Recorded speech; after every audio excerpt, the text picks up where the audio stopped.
Hi everyone, welcome back to another Bacon a Mystery. Welcome back to another Bacon a Mystery, where we bake some goods on YouTube at MissMangoButt, just in case you guys are only listening to the audio on Rotten Mango Podcast. It's Bacon a Mystery. Well, I bake something. I tell you about a little bit of a mystery that I recently read. Honestly, you know what I wish I could be telling you about. Let me give you a little bit of a lowdown on something that I've been continuously obsessed with since the day that this was released. If you guys have not watched HBO's Max's Murder at White House Farms, I don't know what the fork you're doing right now, because you need to go and you need to watch it right now. So this is a mystery that most Americans have never heard about, which is kind of mind-boggling, because you are talking about almost an entire family was murdered in one night. And I mean, there is only one surviving family member who is, I mean, this person's so controversial. There's so much intrigue and mystery in this. So think about it. It starts off simple and you think, you know what? I know how this story goes. I know exactly what I'm talking about right now, which is the fact that, hey, there is a woman by the name of Sheila. She was inside of this farm with her family members, her two sons. She was diagnosed with schizophrenia. So obviously she killed her family and then killed herself. That's what the police said. That's what they firmly believed, until lots of evidence started coming forward. First of all, there was so much questions, and still is to this day, about, are the police even handling the evidence in this case correctly? And second of all, the shotgun itself was too long for Sheila to use it on herself. So how could you even, how does that, so then you're like, okay, fine, Sheila didn't murder her family and then kill herself. Then who did? Who murdered all of them? I mean, it's really mind-boggling. At first, you think you know something, and every single episode of this mini-series called Murder at White House Farms by HBO Max, it just, like, the mystery gets deeper and deeper, and the minute that you're like, I know what's poppin', they're like, no, you don't. And if you guys are into Game of Thrones, there's actually 3 familiar faces that are going to be in this series, and it's just highly bingeable. This is probably one of the most bingeable, like, recreations of a crime that I've ever watched in my entire life. And you guys know how passionately I feel about podcasts. They actually have a podcast that goes with it, so they have like different episodes that focus on different things and they interview people. It's so good. I mean, this whole project was just done so masterfully. So if you guys are interested in HBO Max, or if you haven't signed up already, I'm gonna leave all of their links in the description. And thank you, HBO Max, for sponsoring today's Bacon a Mystery. So we're gonna make some Rice Krispie treats today with my Rice Krispie shirt, and I'm gonna be talking about Dot Hutchinson's Butterfly Garden. I'm gonna first So first of all, this is going to be kind of an angry rant plus a Bacon a Mystery, because there are certain parts of this book that I am so absolutely incredibly upset about, and I don't know if I should point them out now or if I should point them out at the end. There's going to be a lot of times, if you guys... See, I don't know if I recommend people read this book. The story itself is so good. There's just a couple of things that I have a little bit of a pickle about. And I think a lot of it comes from the fact that I'm obsessed with true crime. And so when you are reading a crime story, when you're already so obsessed with true crime, and your day-to-day is obsessed with like learning the procedurals of a true crime, like learning all of these things, and that's just a lot, okay? So this book, I got it because of this. There's an isolated mansion, and inside of the mansion, there's this garden. And there's someone called the gardener. That's the serial killer's name. He likes to kidnap little girls off the street of New York City, bring them into his garden, and he turns them all into butterflies so that he could keep them forever. There is no weird science thing to it. He just tattoos butterflies into them and then he kills them. And they turn them into actual butterflies? No, he tattoos giant butterfly wings onto their back. He lets them roam around in his little garden and then he kills them. Whoa. And that's why it's called the Butterfly Garden. Exactly. I had the same reaction. I read the description. I was like, oh. So I bought it. And now what happens in this one is a bit of a 50 Shades of Grey meets a serial killer type of situation. And I just don't know how I feel about it, okay? There are certain parts of the story where I think the author was trying to make the assault less intense. So they just kind of breeze through the assault. And then they talk about all the other stuff that happens in the garden. So it almost makes you kind of like the gardener at certain parts in the book. And I'm not the only one that had a little bit of a pickle with that, because it almost kind of makes the gardener seem like a pretty chill dude, and he's wealthy, he's loaded, and you're like, sugar zaddy, who? And then you're like, oh, just kidding, he's a serial killer. But then you almost forget because he's like written about as like this really cool, mysterious man. He looks like George Clooney type of vibe. And then you're like, wait a second, this is not okay. But anyways, the story itself, if you can get past that, if you can get past the fact that somehow the author makes you not want to punch the serial killer in the face like repeatedly the whole time, then you're gonna love this book, because honestly, the plot, holy cow. Let's get started. So it all starts with FBI agent Victor. Now the whole book is kind of told after one of the butterflies, well, all the butterflies escape. So they catch the serial killer, and now the FBI agent is questioning one of the butterflies. Also, what are you making? I'm baking Rice Krispies, bitch. Oh, I gotta melt chocolate, thanks. So I'm making Rice Krispie monsters. So what you do is you get Rice Krispie treats, and then you get some white chocolate, and then you put some food coloring in there, and then you dip it, sprinkle it, you know these little candy eyeballs? Yeah. Stick them. I'm gonna microwave this real quick, hold on. So I microwaved the chocolate, okay? Now we're adding some orange food coloring, then we're gonna add some green food coloring in the spirit of Halloween, but let's get into the story. So FBI agent Victor, he is interviewing one of the butterflies, and all of them have been kind of rescued. The FBI is just finding out about the serial killer. They had just arrested everyone involved. I mean, it's kind of a shit show. So the reason that they're interviewing this one girl, we don't even know her name yet. Let's call her Maya, because that was the name given to her at the butterfly garden, because the gardener likes to rename all of his butterflies. So her name is Maya, and she's being held for questioning. The doctor said that she's a little bit banged up. She's bandaged everywhere. She's got the giant butterfly tattoo on her back, and FBI agent Victor knows this because he heard from the other agents that he's working on the case with that every single girl has a different butterfly on their back, like a different species of butterfly even. So, I mean, it's just all a little bit creepy. And so the reason that he's interviewing Maya in particular, not the rest of the girls, because all of them are at the hospital, is because for some reason the FBI has an inkling that could she be involved in this somehow? They can't say for sure that Maya herself is just a full victim.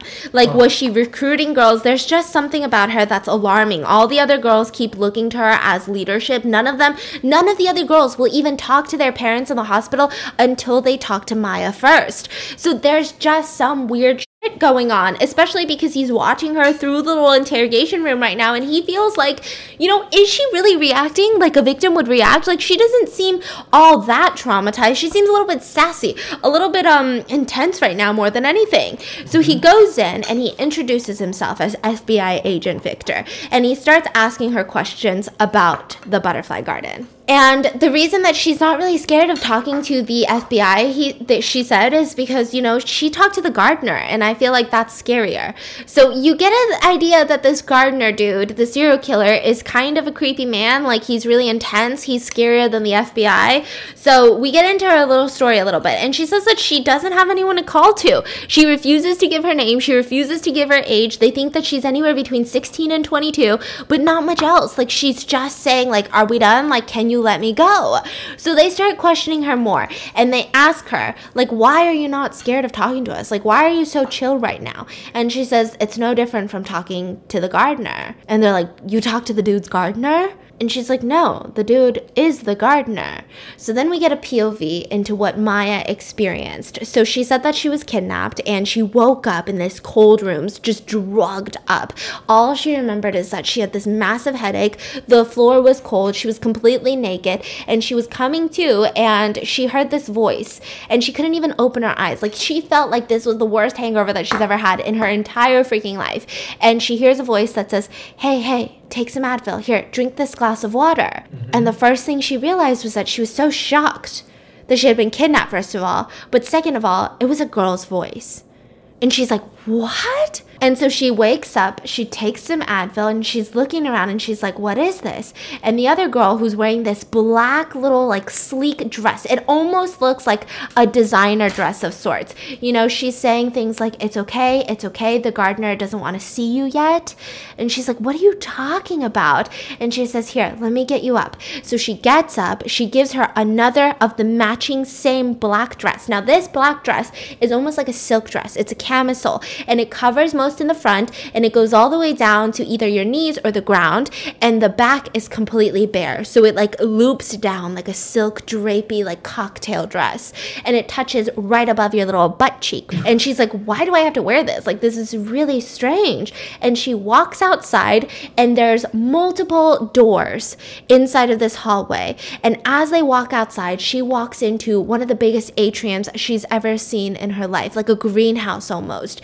There's literally a 20-foot man-made waterfall in the center of it. There's real butterflies that are flying around. There's literally birds, there's trees, and there's a pond. And she's like, what the fork is this? Why did I get kidnapped to come to like the best Vegas hotel that I've ever seen in my fucking life? Is this the Bellagio?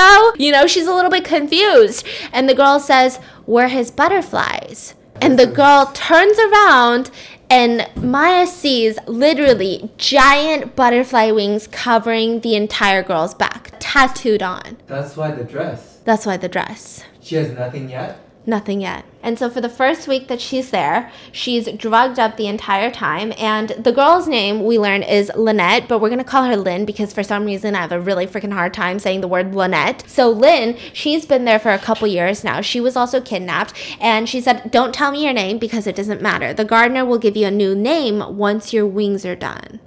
And she said, you might as well just forget your old name because it really does not matter. So Lynette explains that the butterfly garden, the first week that you're there, the gardener wants to see if you're going to acclimate well, right? So he keeps you drugged up. He puts pills in your lunch, breakfast, dinner, everything like that. And you're just loopy and out of it because a lot of girls have actually tried to throw themselves off of the 25-foot pond in order to end their lives. And sometimes it has been successful. So Lynette says, don't try to kill yourself because it's not going to be good for anyone.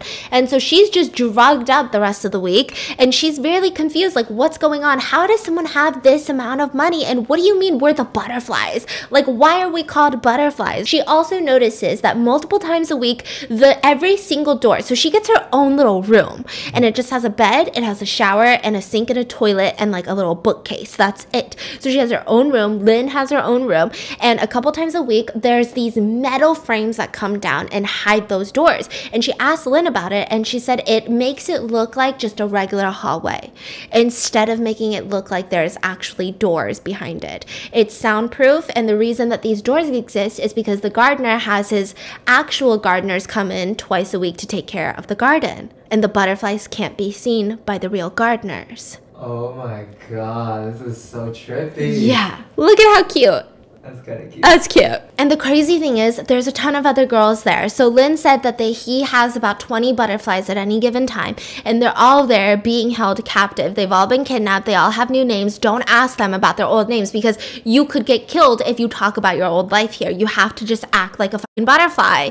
And she says that none of the new butterflies like get talked to by the old butterflies. So the 20 butterflies that are there, they won't talk to the new girl because it's too stressful. It's too stressful for them to go through the phase of like someone being confused, or someone being like, when do I get out of here, right? Because they've all been here for years, and they're like, well, you don't get out of here. Nobody gets out of here. And so they just don't talk to her. And Lynn is kind of like this like mother of the garden. She's kind of the one that's like, here, let me guide you through. Let me tell you it's going to be okay, even though it's really not going to be okay. And so finally, after that week, Maya wakes up on a cold table. She had been knocked out by her pills and her dinner, and she wakes up on a cold table, and that's when she gets to meet the gardener for the first time. He is a middle-aged man. He is relatively handsome, but he's not like ugly and creepy looking. He looks like a normal business dude, you know? And there's one thing about him that she immediately notices is the fact that he's incredibly meticulous. He likes to do everything in order. He has a plan for everything, and he shows her this massive butterfly tattoo, and he says, are you scared of needles? Because I can drug you up for this process. And she said no. So he decides to show her the picture, and this was like a specific butterfly species and everything, and it was horrendously beautiful. That's how she could describe it. Like, it was technically beautiful, but it was also so horrendous. It's almost like if you guys have ever seen a butterfly up close in person, they're kind of scary. You know, like when you see them from afar just flying, it's beautiful, but then when you see them up close and then you see all of like the hairs and like this and that, it's almost kind of terrifying for some reason. And she said that's how she felt about the rings. There were so many details. It was so ornate. It was so intense. And she she didn't know what to do. She just kind of was like, okay, why? And he told her, you know, because this is a butterfly garden and you guys are my butterflies. And she even said, you know, is there any way to make this a metaphorical thing? Like, can I just get some like little wings I can put on? Like, do you really have to tattoo my whole fucking back for this? And he said, you know, I think this is why Lynn likes you. She's just as sassy as you, right? Or something like that. And he puts her down on the table and he starts tattooing her. And this is a process that would take weeks. Now, she was to stay away from the other girls. She wasn't allowed to be given a name until she had her full set of wings, until they had fully healed and they were ready to go and she was ready to be a real butterfly. She had to stay away from them. She had to take all of her breakfast, lunch, and dinners by herself. And Lynn would come and she would hang out with her and she would rub little ointments on there. And he was just a meticulous tattooer. Everything he did, like the way that he would do everything, put the needle away, get the ink, everything was done in such a weird, meticulous way that it was just frightening. And she was starting to get scared because she realized that not once did she ask the guy if it was okay if she didn't have these butterfly wings. Like, he just did it to her and she never really tried to fight back. Like, it just happened. She was scared to find out what would happen if she said no to the wings. Oh, that's cute. So the FBI director is like, okay, like, what's your name? Like, you haven't told us anything. Like, we're trying to figure out who the other girls are. We got a lot of their names in the hospital. You refuse to give the hospital your name. You keep telling us that your name is Maya, but we know that that's just the name that the butterfly person gave you. Like, what's your freaking name? And they asked her, okay, fine. If you don't want to tell us your name, what was your life like before all of this? Like, what did you do something? Like, were you in school? Were you in college? Can you tell us that, right? And she said that life before the butterfly garden, because she had been there for about 2.5 years, was that she used to work at a restaurant in New York City. She went to this very busy Italian restaurant. Literally, the owner of the restaurant, he was this really sweet guy. He was amazing. He was an amazing boss. And he would pretend to have this thick Italian accent. And all day, he would talk in this thick accent to all of his employees. And then at night, after they closed, they'd be like, okay, like, all the customers are gone. And he'd be like, oh, thank God. Because he felt like the people would like it more if it was a real Italian owner that owned the restaurant. And so he would pretend to be like this crazy Italian owner, right? And so she starts working there. She was pretty much homeless, like staying at shelters at the time. And all of the hostesses and the waitresses said, hey, you know, like, you're a nice person. Do you want to come live with us? Like, we share this one little loft and it's literally just 8 beds, like right next to each other with like a locker at the end of the bed. And I mean, it's like $200 a month. All the utilities are paid. It's not bad. Most of them were students that were working at the restaurant. And there was also one person who was the mom of the group. Her name was Sophia and she was a retired hooker. She has 2 children. She was also a drug addict that she was recovering from doing drugs. So she just wanted to get clean so that she could have her daughters back. And it was kind of nice. Like, Sophia would go through all of these little moments where she wanted to do drugs again, and what they would do is they would literally stick her into a taxi, go to her foster care house, and the foster parents were amazing. Like, they were so good about Sophia, so they would just let her in and let her see her daughters, and she would, all of that need would just kind of dissipate. So she remembers it sucked. I mean, it was real weird. Like, there was a dude who would literally camp outside of their apartment door, like not even the apartment complex door, but their loft door, who would just like camp outside trying to get in. So they would always, like, if they got home late at night, they would go up to the roof, climb down the fire escape, and climb through the window into their loft. So they were like, it's not necessarily the best thing ever. It was honestly really shitty. There was lots of roaches in the apartment, but now looking back, she said it was like heaven. And so the directors are like, okay, so tell us about how you got the name Maya then. And she said it happened when her wings were fully done. So all of the tattoo was done. There was some detailing that was still healing, but majority of it had already healed. And that's when he took a good look at the tattoo, the gardener, and he flipped her over onto her back. And he said, now it's time to give this butterfly a name. And he chose the name Maya, and he would grunt Maya as he, you know, assaulted her for the first time. So that would be the first time all the butterflies get assaulted, is once their wings are done. This is so fucking sick. Yeah. But then it gets weirder. And so after her tattoo is done, she's considered to be acclimated, which means that all the other butterflies are going to kind of come talk to her, because it doesn't look like she's going to die anytime soon. Because if you say no to the gardener, or if you're throwing tantrums for the first couple of weeks that you're there, something bad happens to you. Like, you're not going to be there anymore. And so the girls finally start talking to her. And one of the first girls that she met was named Bliss. So this is all literally the gardener's names. That's not her real name. So she hates her fucking name Bliss, right? But whatever. She's like, it's fine. That's what he calls me. I let him call me that because I don't want to die. And so she meets Bliss, and they all have a different species of butterfly wings on their back. And she's just kind of like thrown off by this. Like, what is wrong with this place? Like, how are you guys just acting like this is normal everyday life? Like, oh, what is your butterfly species? Like, what does it look like? And they're just looking at it. They're like, oh, he calls me Bliss. And they never talk about their life before. They never talk about trying to escape. Like, they just kind of accepted it. And Bliss had been there for a couple years at this point. So she becomes best friends with Bliss and Lynn because all of the other butterflies, they're all very interesting. So some of them are kind of like suck-ups, where they think that the nicer they are to the gardener means that they have a chance of like surviving after this. And then you have some that just like are kind of a little bit emotionally distraught all the time, even though it's been like 3 years since they've gotten there. And then you have Bliss, Lynn, and you have Maya, who all of them, they just kind of do their own thing. Like, if the gardener does something to them, they don't participate. This is according to the book, but they don't fight it and they don't encourage it. They just are trying to get by, right? So that's kind of like the little trio of friends that is formed inside of this butterfly garden. And she was telling her, Bliss was telling Maya, the new girl, saying things like, don't forget your old name, but never think about it. Like, don't ever identify as your new name. You want to answer to it. You want to respond when he calls you that name, and you want to respond when other girls call you by this new name, Maya. But don't ever think that you are Maya, because you're not Maya. And if you start believing that you're Maya, you're going to fucking lose your marbles. And bad shit happens to you when you lose your marbles around here. And so Lynn is like, shh, Bliss, like she literally fucking got here. What do you mean bad things happen to you? Check the back hallways and don't do it after you eat. So she's like, check the back hallways. And Lynn's like, oh, fine. So they go to the back hallways. Can you guess it? No. Dead people? And she walks through the hallways and she sees rows of glass cases filled with resin, you know, that preserves, it's clear resin. It almost looks like glass. And girls. And they all have their butterfly wings pointed outwards. It's all his butterflies. He keep dead body in a glass? Mm-hmm. With like preservatives.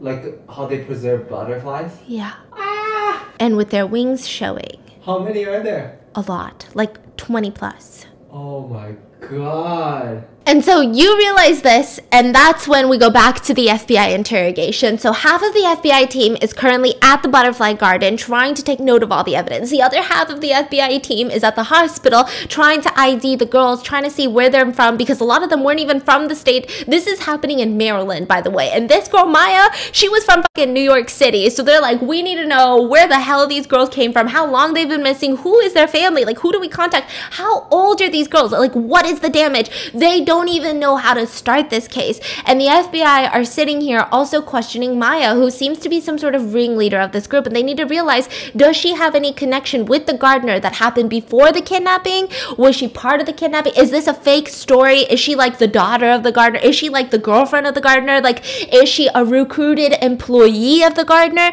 They need to get to the bottom of it. And that's when Agent Victor gets a call, and this call is going to fork him up. So apparently the gardener had kept all of the IDs of every single girl that he had ever kidnapped, and he was a very meticulous person. He had a library inside of the butterfly garden where he would keep all of these records, and he would keep all of like the pictures of their butterfly tattoos that he had designed. He kept everything, and it would almost seem like he would look back on them with joy, right? And they realize two things are an issue. First of all, Maya's real name is Inara. Now, Inara, though, didn't exist until about 4.5 years ago. The real Inara, she died when she was 2 years old in the 70s. So this is a fake ID. This is a fake identity that she had. So who the hell was she before she was Inara 4.5 years ago? So now you had 4.5 years ago, Inara came to be, and then 2 years ago, Maya came to be. Who the hell is this Beats? So they've got that issue. And then another issue is that one of the girls who had been taken, and she had been missing for about 4.5 years, her name in the garden was Ravina. But in real life, it was Patrice Kingsley, and she was actually a senator's daughter who had been kidnapped. So now that they know that they have a senator's daughter who is involved in this, I mean, it's game over. Like, there's no way this is just going to be an FBI type of investigation. They're going to have politics involved.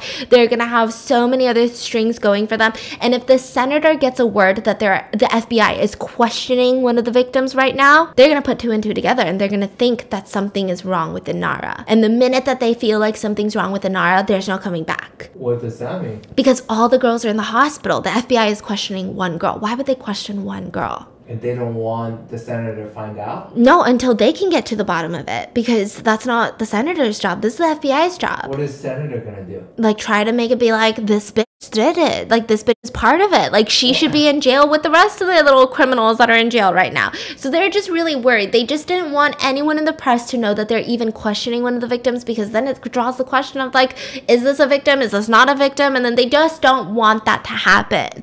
They want to get to the bottom of it. So they're like, we need to speed this up. So the Agent Victor slams down her Inara ID and is like, listen, I know that you're not Inara because Inara didn't exist up until 4.5 years ago. So explain everything right now. And so she gets into this long, convoluted, just spiel about her childhood. So her childhood is very interesting, right? We still don't know her name when she was a kid, so we're just gonna call her Maya so it's not confusing, okay? So Maya, when she was young, she was born into a very well-off family. Her mom was actually a massive socialite. So by the time that she had Maya, she already had like 5 different husbands, and all of them died. All of them were very, very old when they married Maya's mom, and all of them left, you know, her a good chunk of money. So she would continue on, and she would spend that chunk of money, and then she'd be like, I need another chunk of money. So she would then go as a 20-year-old, marry an 80-year-old man and have kids with him and get a good chunk of his money when he dies. And it was just a continuous process. Now with Maya's dad though, she did end up marrying Maya's dad, and he wasn't rich. He was actually very broke, and he was the same age as Maya's mom. And this was more of like a love connection at first, until it went sour, because she just felt like, you're the man. You're supposed to be paying for my nice car. You're supposed to be paying for my nice clothes. And they would constantly fight, and they would just fight nonstop. There was this one time where they pretended to be good parents because their little couples counselor was like, hey, you should spend time with your daughter. Maybe that will give you some more love in this relationship. Feel like a family unit. So they decided to take her to a carousel, you know, the little horses that go round and round. She was really, really young. So they plop her onto the carousel, and because the parents were trying to divorce at the time, the dad was standing here, the mom was standing here, and they were just watching her. The other families were watching their kids, like standing together, like waving every time the kid went by, and she would go back and forth on the carousel, and the parents would just be scowling at each other across the carousel. And then she saw her dad talking to another woman, and then her mom talking to another dude, and eventually after like an hour of the carousel, both of her parents like went to go grab a coffee with a different person. And she was too short to get off the carousel by herself. So she was fucking just going round and round for hours. And she was crying her eyes out, going round and round on the carousel. And that was the last time she ever cried. Because that's when she felt like, my fucking parents don't love me. So she gets off the carousel, she goes home with her parents, they divorce soon after that, and they drop her off at grandma's house. And they're like, you're gonna live with grandma now. She hates her grandma. Her grandma's house is weird. Her grandma has a thing with the taxidermy. She likes stuffed animals, to the point where, you know how like sometimes you go to someone's house who likes taxidermy? I've never been to someone's house who likes taxidermy, but maybe you have. It's like a moose. Sometimes it's like a fucking bear. But her grandma was so obsessed with it that she would find roadkill and take it to the taxidermist and be like, can you stuff this German Shepherd who died? Can you stuff my neighbor's cat? Can you stuff my neighbor's French bulldog who is now dead? What? So like the neighbor's dogs would die. Like the grandma didn't kill the pets, but they would die, and the grandma would be like, you know what, let me take it off your hands. And they'd be like, okay. And then she would go get them stuffed, and she would just put stuffed dogs and cats all over the house. So like imagine how creepy that is. So she never liked her grandma. And so the first couple of months, literally she walks in to say hi grandma, and her grandma is busy watching soap operas. Like she doesn't even turn around. She's just like, hey, your room's upstairs. And so she goes into her room, and she's like, wow, this is my freaking life, right? And she just goes to school from there. She just stays at the house all day, and she kind of already knew something about something about pedophiles, okay? There was something about pedos. So when she was living with her parents, the next door neighbor was actually a foster family, and she knew that the dad was a pedo. And she could tell, not because people talked about it, not because the dad ever hit on her up until later, but it was because you could kind of see it in the kids, like the foster kids. Like you can see it, like you can look at them and know that something was wrong. This is according to the book. I don't know, okay, bits. And she said that one time after the carousel, her parents had actually ditched her, so they never picked her up. So she ended up calling the foster dad because she had her neighbor's phone numbers and that was it. And he came to pick her up, dropped her off at home, and he said, now you have to pay me for the ride. And he said, like, you gotta lick my little lollipop. And so she decided, she said, okay. And then when she went down, she stuck her finger into the back of her throat until she puked all over him and then honked the dude's horn. And his wife came out and found out that he was molesting the foster children. Wow. And so they got a divorce and they ended up moving away. So she was very familiar with what it looks like and what it feels like when an old dude is not just creepy. Like, not just a creepy weirdo, right? Like, you know when they're like, you get it, right? And so she said that the grandma's gardener was like that, like the lawnmower, like the gardener. I know it's getting confusing with the serial killer, right? But the gardener was like that. And so he would always come over and he would always smile at her and call her pretty girl. And he would always call her pretty girl. And he would literally chase her around the lawn sometimes. And one time he even chased her back into the house because he didn't know that the grandma was home. And she had knocked over one of the stuffed dogs by the entryway. And her grandma yelled at her saying, keep it down, because she couldn't hear a soap opera. So she kind of knew what was going on when she entered the butterfly garden because she understands what's poppin'. And by the way, she was 16 when she entered the butterfly garden. And I do want to mention something. It's really hard to understand age in this book because none of the people who are 16 act 16. Not saying that people have different levels of maturity, but Maya, who is 16, had a rough childhood her entire life, acts like a certified KBG officer. She acts tougher than FBI agents. I mean, it's very confusing. Like, I know it right now, it could be like, well, Stephanie, she's gone through trauma, she had to grow up fast. But like, when you read the book, it's not that type of vibe. It's just like, it's just kind of like a vibe of like, I think she's 60 and I think she's killed some people in her life before. I don't think that it's just a weird vibe. I feel like if you read it, you're like, no, I know exactly what you mean, right? It's also in reviews, so I'm not the only one that thinks this way. Now the FBI agents are saying, okay, so what happened to Lynn? Like, let's go back to the butterfly garden. And I think the one thing with the book that is a little bit nuanced is the fact that the conversation is all over the place. The story is told all over the place because you are talking about FBI agents who are talking to a victim of a young girl. Like, she's young, so they can't immediately be like, what happened there? Tell me now, right? So they're like, so let's go back to the garden. You know, tell me about Lynette. Like, how is Lynn? And what happened to Lynn? Is she at the hospital? What's Lynn's real name, if we could get that, you know? And she said, okay, well, this is where it gets even creepier. So one day, Lynette had asked Bliss and Maya to sleep in her room at night. And this was kind of normal amongst the butterflies. So life in the butterfly garden was not as scary as you would think. I mean, it was scary, but it's not as scary. It was overall pretty boring. Like, the gardener had cameras everywhere. There was mics everywhere. And so he would, I guess, watch you, listen to you. She doesn't even know how often he would watch those cameras. Nobody knew. But if he wanted you, he would literally just come and find you and usually take you to your room. And then he would leave. And there was about 20 butterflies. He was busy most of the weekdays, so he would come on weekends. Sometimes he'd be gone for like a whole week because of business. We don't really know why. So sometimes he wouldn't even visit you once a month. So the rest of the time, you're just trying not to lose your marbles in there. And it was really boring. There wasn't really rules. You had to eat breakfast, lunch, and dinner, and that was about it. So it was kind of like just like a little hotel. And so Lynette had invited the girls to stay with her that night. And so this is not very abnormal. Sometimes the girls have sleepovers in the garden. So they went over to Lynn's room, and this time she was acting a little bit weird. So Lynn was kind of like the mother of all the girls, but this time she seemed kind of weak. She seemed like crying, teary-eyed, and confused. And they laid down in bed, and Lynn says, tomorrow is my 21st birthday. And that's when Bliss said, oh my God, you didn't tell us.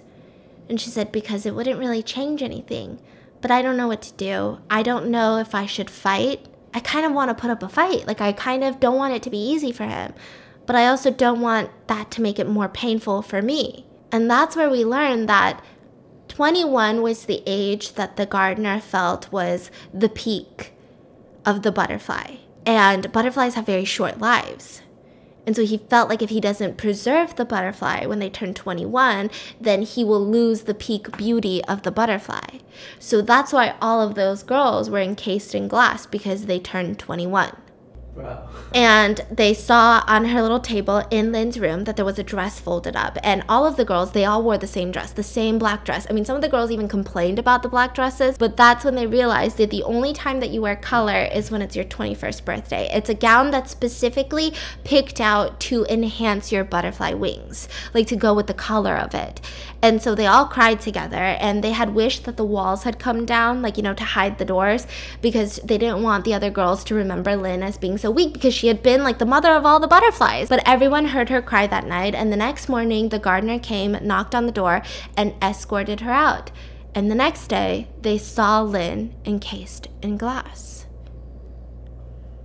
And the FBI pulled out a bunch of pictures, and they were able to point at which one Lynn was. And she said, but that's not her name. Right before the gardener had taken her away, Lynn had given Maya a hug and said, my name is Cassidy. Don't let anyone forget me. And she left. And so that's when they were like, okay, tell the people her name's Cassidy, right? And so they're like looking into who is she, where is she missing from? Like, oh, does she have a family that they need to report back to? And it was just a shit show. And so she was taken away. Now, the other time that the walls come down in the butterfly garden is not just when the gardeners come, but when a girl is being put up in glass, or when a girl is being turned into glass, I guess, or just being murdered, right? So that's when the walls come down, because the gardener can't really keep track of all the girls during that time. So you're pretty much just stuck in your room and you can't hear anything, but you know what's freaking going on. And so she was explaining all of that. Now the police are like, okay, how did you even end up in New York? Like, you literally cut off at your grandma's house, and then somehow you were in New York, and then we're assuming that you got kidnapped in New York. And so she said, okay, so this is exactly what happened. At 14 years old, her grandma freaking died. Now, she didn't want to have to put up with the whole calling 911. The CPS comes, they're all arguing about what to do with her. Does anyone know where her mom is? What about her dad? And then they're like, hey, little girl, like, is your mom alive? You know, she didn't want to deal with any of that. She didn't want to go to a foster home because she saw what happened in her neighbor's foster home. So she decided, instead of calling the police, that she would reach into the German Shepherd's butthole, because that was her grandma's safe. Because, you know, it was a taxidermied German Shepherd. So you lift the tail and then you put your hand in the butthole, and it would be $10,000 of cash. Like, that's where grandma kept all of her cash. So she took grandma's fat stack of 10 G's and got onto a bus to New York City with it. She went and she found someone who could do a fake ID, and he said, it's going to cost you some money. And she said, that's okay, I have some money. And he said, okay, it's going to be about $1,000 to get you an ID that even police officers in New York City won't even be able to tell the difference. So she said, sounds good. So they meet up at a park, and she even took the picture for the ID, and now her new name was Inara. And so she said, okay, this is good, because now it tells people, you know, she was like 14, that I'm 18 and I can go freaking work. So she's like, thank you so much. And he says, okay, well, that's gonna be $1,500 if you want to go into my car and do some stuff. And she paid him the $1,000 and walked away and started applying to all of the restaurants in the area. That's when the Evening Star, an upscale Italian restaurant, was like, hey, you know what, you can be a waitress here. So she starts working there. She was literally staying at women's shelters until, like I said, the waitresses and the hostess was like, hey, do you want to stay with us? It's like $200-300 a month. Literally, it's just a bed in a studio. And so she started staying with them. And here's the thing with the Evening Star. The thing with the Evening Star, we're getting into how she was kidnapped, is that it's a really upscale Italian restaurant. And in a place like New York City, it was really just a venue spot. It wasn't necessarily like a hyped place. People weren't coming in off the streets for like a, hey, let's just pop in for lunch. It was kind of expensive, so you would typically go for reservations on special occasions. It's also not like a casual dining spot, but also it was a venue spot. Most people used it for events, so people would book it out. Like, they would literally, and the thing with the boss is that he was a good marketer. So he would tell you, hey, you've got a party, we can transform our entire staff to fit the theme. If you are having a Civil War theme, which by the way was Maya's least favorite, they would dress up as Civil War soldiers and they would serve you your fucking food. Or it'd be like the 1920s. They would all wear pinup dresses, and the costumes were all paid for by the people hosting the party because it was part of the venue fee. creepy. So they would all show up in these flapper dresses, serve the food, and everything was perfectly themed, which people got a kick out of. And so when she was about 16 years old, this was about 2.5 years into working at the Evening Star and living with the other girls, they said, hey, this is going to be an event. Let us know if you want to be a waitress there, because the boss always gave you a choice. If you don't want to dress up like the Civil War or the 1920s, he does not force it on you. So they said, this is the pay for the night, and it's for a charity called Madame Butterfly. And so she was like, okay, like that's so much better than fucking Civil War. So all of the girls are like, okay, like they gave us these like really weird, obnoxious butterfly wings that we put on, and they go to the venue. There's a bunch of people there. They start serving the food, and they said that halfway in, the waiters and waitresses did not know how to feel. Like they were going to the back and they were cursing but also laughing, because the intensity of serving food while everyone had on these giant ass wings like Victoria's Secret angels was the most obnoxious fucking thing that they had ever done in their life. So they're all just like, I don't know if I can wait till the end of the night to start taking shots. So they're all back there, and Hope, one of the girls who works there, she comes back and she's like, did you see the guy doing the fundraiser? He's fucking hot. He's like a George Clooney. And so they're like, what's wrong with you, Hope? And Hope was known for like sleeping with the, you know, people. And so they were like, Hope, get out of here. And he's so old. Like he's literally like 60 or something. Why don't you go for the sun? The sun's here. And she's like, no, the sun's weird. What do you mean? There's something about him. He looks at everyone. Like, he looks really creepy. Like, he looks evil. I mean, it's dumb, but he just, no. The dad's hot, okay? The dad, he's got a dad bod. He's old. He's got that salt and pepper going for him. He's cute. He's fuckable. And so they're all like, oh my God, Hope. And that was just kind of how Hope is. Like, that's how she spends the night. That's how she gets through the workday, by making kind of like these types of comments, right? So they all thought it was just Hope. And so they go out and they keep serving food. And that's when Maya, she serves food to the guy who is hosting the party. And George Clooney. Yeah, George Clooney. And he stops her and he says, that's a beautiful tattoo. And she looks down, and she actually had a butterfly, a tiny butterfly, tattooed on her ankle. Oh, and she wasn't the only one, because all of the other girls, they were super drunk one day at the apartment, and they were like, let's fucking get tattoos. And they all got tattoos on their ankle, but because of the way that her dress was shaped, like it would show every time she took a step. So she was like, oh, yeah. And he asked her, do you like butterflies? And she didn't want to be rude, because it's a fucking butterfly event. You know, what is she going to say? Actually, no, I was wasted when I got this. So she said, yeah, I think they're beautiful. And he said, yes, but like most beautiful creatures, very short-lived. But your tattoo's beautiful. And she said, thank you. And she served him his food and walked away, and she took a mental note. She was like, tell Hope old man is creepy. And so she keeps serving the food, and she's like, okay, this is too much. It's near the end. They're like giving a little speech. Everyone's going around clinking their glasses. And so she's like, okay, I gotta go change my tampon. She goes into the back room, the staff room, and that's when she hears someone open the door. She looks back, and it's one of the sons. So she's like, oh, this is a staff only area. Like, do you need something? And he says, my dad wasn't wrong about you. And he starts approaching closer, and she's like, I'm sorry, but you're not allowed to be here. This is a staff-only area. And he says, let me see your tattoo. I'm sorry, you're not allowed to be here. This is a staff area. Yeah, you're gonna try to kick me out, the whole spiel. What's your name? And so she said, I'm sorry, you're not allowed to be here. And that's when, thankfully, they call him Keg, but he's the busboy, okay? The busboy is like, sir, I think you should be here. And he's this buff dude. He's all tatted up. There's a rule that none of the other employees are supposed to have tattoos, but the busboy, he was allowed to have all of his tattoos. And honestly, Maya thinks that the boss was even a little bit scared of the busboy. So Keg, he's always looking out for the girls. He comes in and he's like, you need to fucking get out of here, right? And the son looked pissed off, and she immediately knew, like, this is exactly what Hope was saying. Like, something about his eyes. Like, there's something weird. Like, he's genuinely... Like, his face, he's very handsome, young, charismatic, nicely dressed, but his eyes are so cruel. Like, that was the word, just cruel. And so he gets kicked out, and Keg, the busboy, ends up walking the girls back to the apartment after the night is over, because all of them were kind of like shaken up. They were like, this is a weird event. And they all get home, they all throw their little butterfly wings into the corner, and they lay down, and they try to have a good night. And they told the boss about how creepy the weird, you know, Madam Butterfly person is, and the the boss said, well, thank God, like, they went back to Maryland. That's where they're from. They were just here for the fundraising event. And so she was like, okay, cool. So 3 weeks pass. She's working. She's doing this, yada, yada, yada. And she went with one of her roommates to go to a public library. And her roommate is also a student in New York City. And so she ran into her friends coincidentally. So Maya was like, it's okay, like, hang out with your friends. Like, I'm going to go back home. And as she's walking, she feels a bonk on her head. And then she wakes up in the fucking butterfly garden. And the dude was the gardener. Which dude? The son? The old guy. What about the son? He was involved in the kidnapping. So she was kidnapped 3 weeks after the Madame Butterfly event.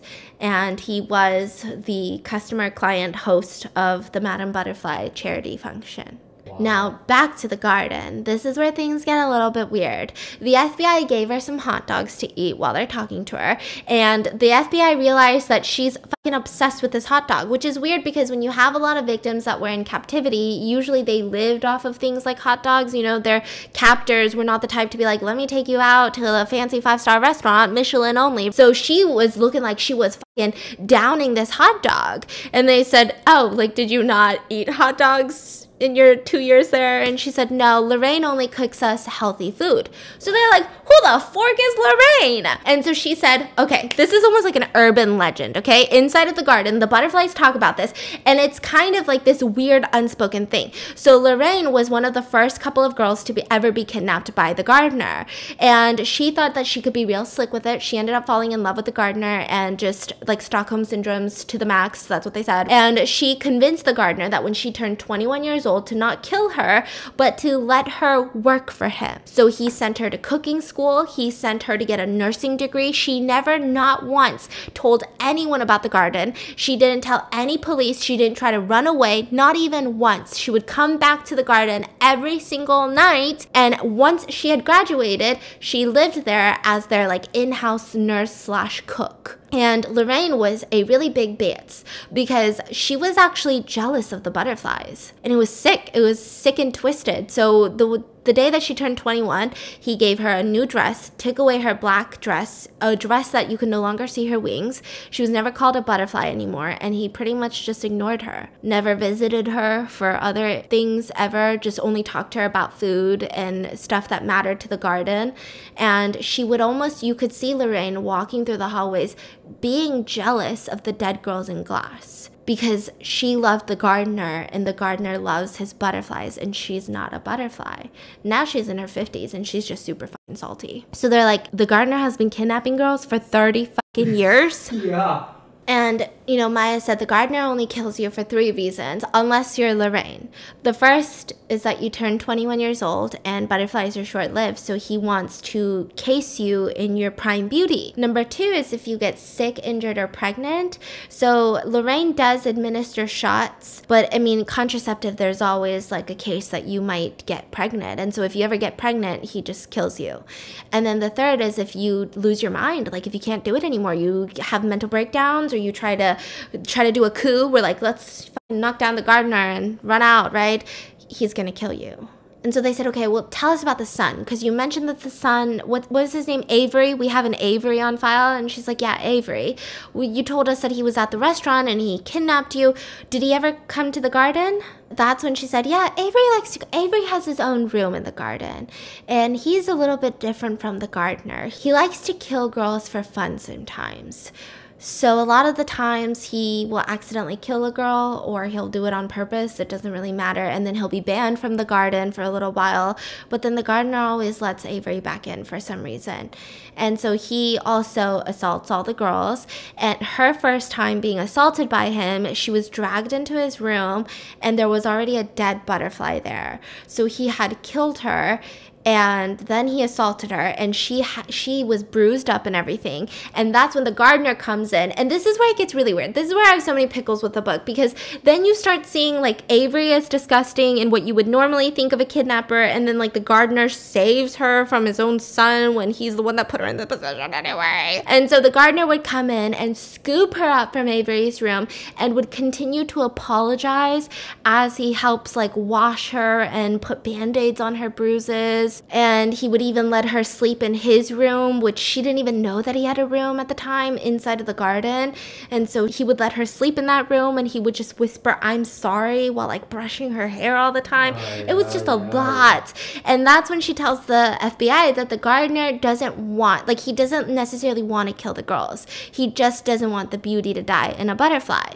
So he feels like he genuinely gets sad when he kills the girls, is what she says, which again, I have so many pickles to pick about that one, but continuing on. So the FBI is like, okay, so what happens to someone like Giselle, which was the dead butterfly that she was assaulted in front of? They're like, what happens? Like, does she go into glass because she's all bruised up and stuff?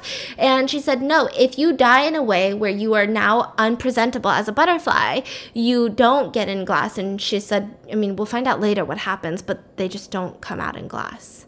So the FBI is like, okay, so we have all the girls in glass. Are there other places we need to be looking for dead girls? How many could there be? So then the FBI asked her, okay, tell us more about your day-to-day inside the garden. And she said it was freaking boring. So the more that you're obedient to the gardener, the more that he gives you things. And these are personal items. So there's a library inside of the garden. And on the door of the library, there's a piece of paper that you can write with a pencil of books that you want to request to be entered into the garden. And they will just magically appear in the garden library. And you can read those books. And then sometimes if you really like a book, the gardener will gift it to you. And if he gifts you a book, then you get to keep it in your room.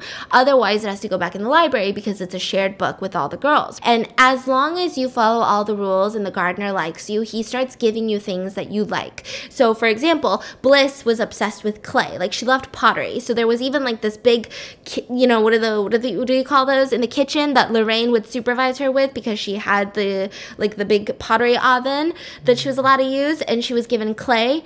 And Lynn was obsessed with origami, so they gave her lots of origami, like the most premium origami papers. I know, fucking 50 Shades of what the fork is this, bitch. And Maya was obsessed with reading books, so he would just gift her more and more classical books like Edgar Allan Poe. Again, what the fork is this? When I was 16, I was reading Twilight, bitch. So then he would gift people these things, and everything was fun up until maybe like 6 months ago. A girl by the name of Evita died, and they said, okay, like, this is kind of like a segue into the question of like, are there other girls like Giselle who didn't die because they turned 21 and aren't in glass? And so with Evita, it was a little bit different. So they were so fucking bored that they decided to play hide and seek one day inside of the giant garden. And a girl by the name of Danielle, she would be it. So she went to the corner and she started counting to 100. Now, they were so bored to the fact that even the gardener would come out and watch them play hide and seek, because he felt like that was them showing him that they liked it here, that they genuinely enjoyed their new home. And so he would watch, and the girls would be so bored that they would even continue playing even though they knew that this was like sick and nasty. And so Danielle would go closest to the gardener. The person who's it would go near the gardener to count. And Maya doesn't know if the gardener knows this, but they did that because nobody wants to fucking hide around the gardener. So literally the person that's it goes and counts there because nobody's trying to hide around there. And she doesn't know if the gardener knows that or if that just passed him. And so they would all go hide. Now Evita, who was around 17 at the time, but she had the mental maturity of a 6-year-old, so she was she had a mental illness, and she was there. Now, a lot of people worried about her when she first entered the garden because they felt like the gardener was gonna like kill her, but he ended up liking her innocence, I guess.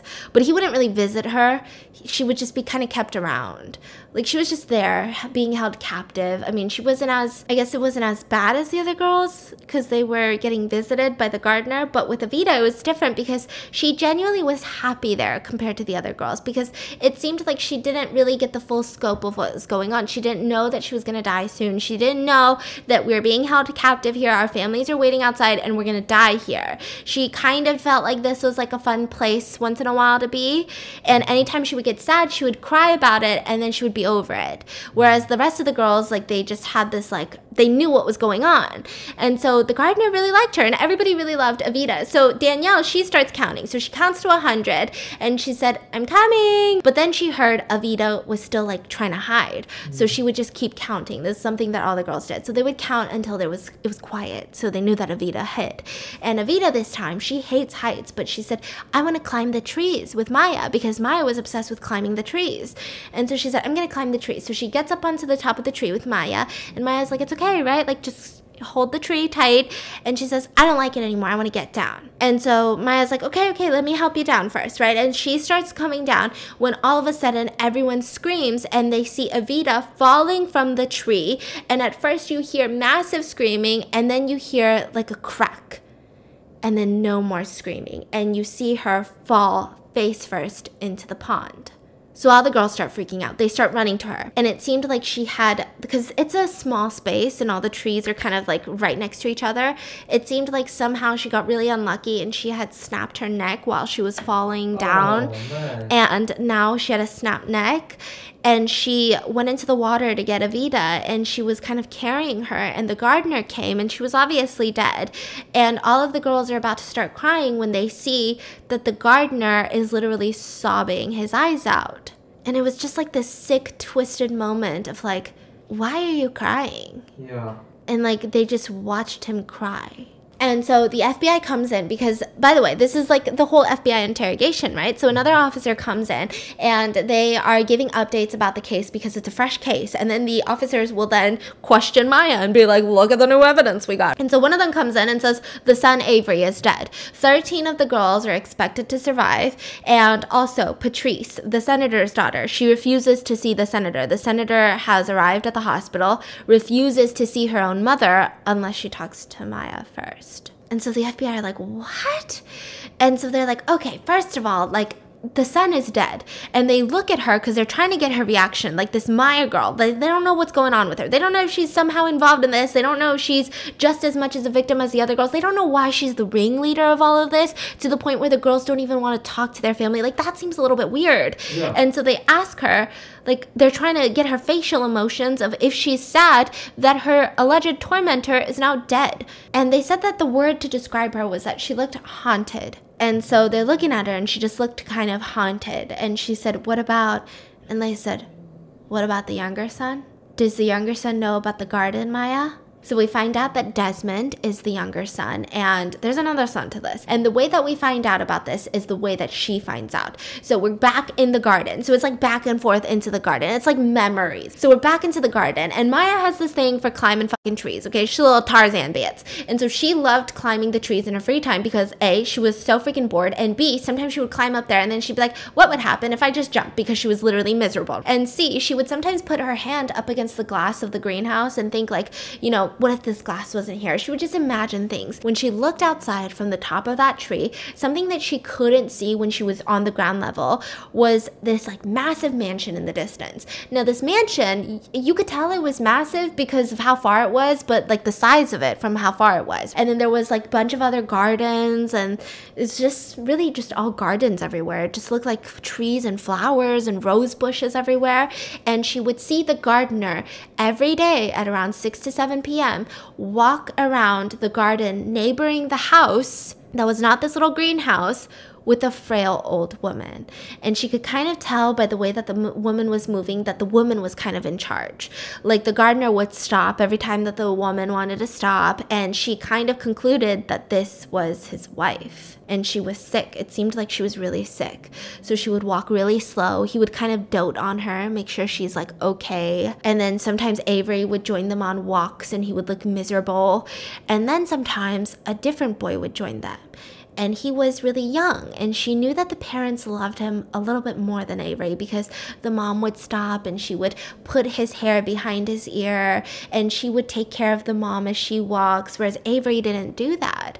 And she always wondered, I wonder if all of them know about this fucking garden. And that's when one day she was up there watching them and she's squinting and she sees that the gardener was stopped looking straight at the garden. He saw her? But he didn't tell her he saw her up until a few weeks later. We go back to the garden, and she says that the gardener likes to bring in a couple girls a year. So not a lot, but like sometimes 3 girls a year, 3 new girls. And he would never bring in multiple girls at once. He would usually only bring in one girl. He would wait for her to fully adjust, have her full set of wings, have a name, get to know the other girls before he brought in another girl. Because the way that the gardener sees it is literally he's a gardener, so he doesn't want the butterflies to get stressed and die. So like he needs to acclimate like the temperature, the mood, the environment, environment of his garden so that butterflies don't die. Like, it's so sick and twisted. And so every time a new girl came in, all the other butterflies would get stressed because they think about their capture, they think about their kidnapping, they think about their family, because another girl is like, I miss my mom, you know? And they start thinking about their mom. And so he would only bring in a couple girls a year. And now that Lynn has died, Maya, for some reason, felt it upon her to take care of the other girls, because all the other girls just didn't, like they said, don't want to talk to the new girl.